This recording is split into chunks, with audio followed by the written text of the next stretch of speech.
Yes, so it's happened again. Thunder's broken down.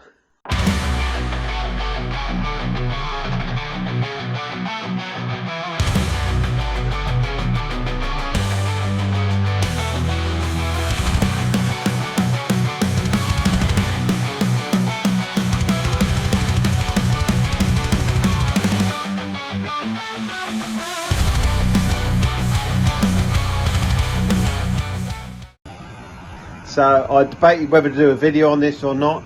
I thought, yeah, why not? So a lot of the pictures what I'm going to show on this one I've already recorded, so it's real time. So I'll get to the bottom of this, and again it's real time. Unfortunately, Polaris have now left me as an isolated owner of my Indian motorcycle. And as a lot of you know, I have a passion for the brand, and I keep getting asked, why do you still stick with the brand?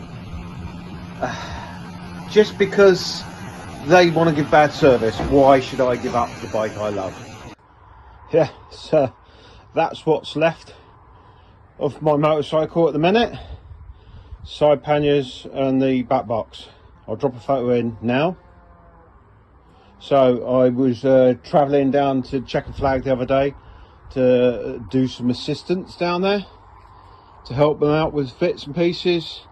Yeah, so I travelled down to the BP station, which is about half a mile away, to fill up, and then left there, went about another quarter of a mile to a set of traffic lights where they're doing roadworks, pulled up, took out our gear, sat there. When it changed, I put it in gear and it made a horrible rumble noise. Started riding along gently, and every now and then if I tried to accelerate, it was making a horrible noise. So I had to pull over, checked it out, and obviously found remnants of rubber. So the belt has sheared. The actual teeth are sheared. They're all little pointy things now, and the actual belt had gone slack, so obviously didn't have the right tension to drive. So I'm on my way down Chequered Flag now to have a quick look at it. There's several options it could be.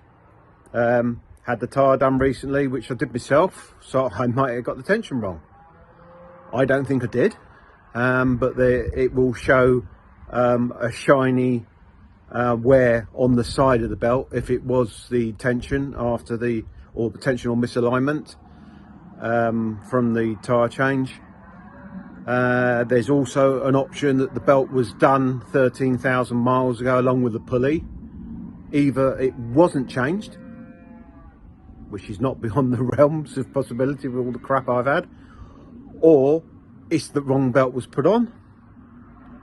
And then there's an outside chance that something's got on the belt, a stone or something, caused a problem with one of the teeth, and then it's just wrong time, wrong place, whatever.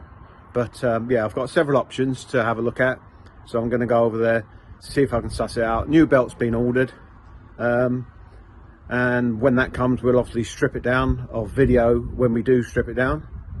But yeah, hopefully the pulleys are okay. But yeah, but I did have that changed on the 30,000 service, belt and pulley, so they've only done 13,000 miles. So hopefully they had the right parts fitted. Hopefully they did fit parts.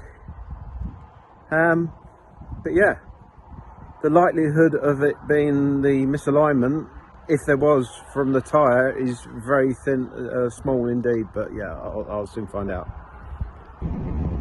So I'll continue my ownership as long as I can, but I'm on my own. I have help of a local independent dealer who's assisted me to keep the bike running, and obviously if I get to a point where I have to have certain parts which I can't get hold of, then I'll be restricted altogether. But yeah, this is just a little bit more of the story, and obviously part 2 will be when I get the part to repair it, when we take the old part off and investigate what went wrong. So yeah, hope you follow the story. And if you want to help me, please like and subscribe. It will help. Thank you.